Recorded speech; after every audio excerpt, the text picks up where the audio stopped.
Hey guys, Donnie RightSide here. Bookmakers review Super Bowl LVIII fast approaching, and I cannot wait to watch it play out on the field between the Kansas City Chiefs and the San Francisco 49ers. So many matchups to take a look at. How's Brock Purdy going to do in his first Super Bowl? Is Patrick Mahomes again going to crown himself NFL champion and hoist that Lombardi trophy and an MVP? Or we're going to get a lot of scoring in this game with a 47.5 total. But the one thing we do know right now, the San Francisco 49ers are favorites at some outlets, listed as high as minus 2.5 points. But there's a lot of betting markets that you're going to be taking a look at for Super Sunday here. And don't get caught up in a lot of the hype. There's a lot of do's and don'ts for Super Bowl LVIII, and quite frankly, any Super Bowl that we find out about and certainly want to wager on. Now, if we're looking at some of those markets that you say, you know what, I think I can make some money off of, guys, avoid the coin toss.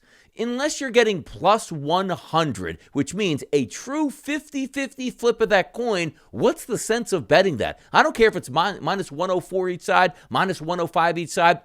It's ridiculous because the probability of landing on either side, heads or tail, is 50%. So why would I pay juice on those probabilities here and something that I generally can't even analyze because it's a true coin flip? Stay away from those markets. But I'll tell you one thing. There are some markets that quite interest me here. And you say to yourself, these are fugazi markets, Donnie. They're not real. Why would you bet on them?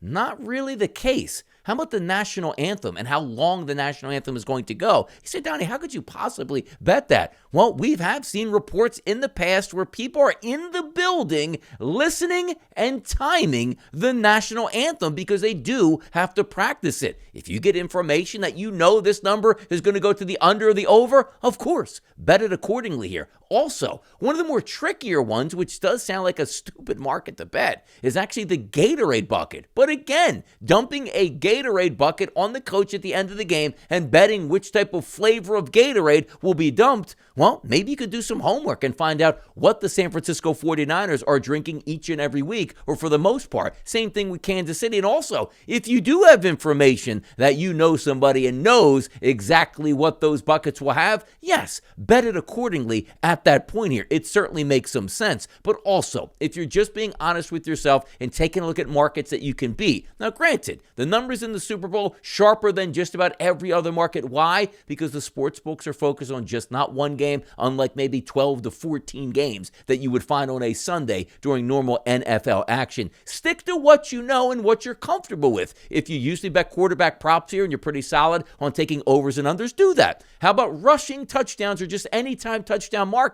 Stick to those as well.